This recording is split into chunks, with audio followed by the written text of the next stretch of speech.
السلام عليكم. النهارده هنعمل مع بعض كريب الشوفان بمكونات بسيطة وسهلة. يلا بينا مع بعض نشوف المقادير وطريقة التحضير. عندي هنا في الأول نص كوباية من الشوفان كامل الحبة أو سريع التحضير. هطحنه الأول كده لغاية ما يتحول لدقيق. لو عندنا دقيق جاهز ممكن نستخدمه. هنحط عليهم بيضتين بدرجة حرارة الغرفة، وحطيت كمان معلقة صغيرة من الفانيليا السايلة. ممكن نحط فلفل اسود لو هنخليه كريب حادق. وحطيت كمان كوباية من اللبن اللي هو الحليب خالي الدسم او كامل الدسم اللي تفضلوه. وهخلط بقى المكونات دي مع بعض كويس. وعلى جنب هسيب خليط الكريب كده يرتاح لمدة 10 دقايق قبل التسوية.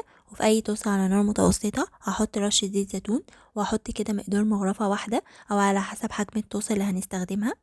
واول لما الاقي الكريب كده نشف ومبقاش سايل واقدر احركه بسهوله ومبقاش لازق في الطاسه، هقلبه على الناحيه التانية لمده نص دقيقه كده. وبعد كده هشيله. الكميه دي عملت معايا 7 كريب بالحجم ده. الكريب طري جدا ومش ناشف خالص وسهل جدا في الحشو. انا هنا عملته كريب حلو فحشيته نوتيلا صحيه عاملاها في البيت. هبقى انزل لكم الطريقه في فيديو تاني.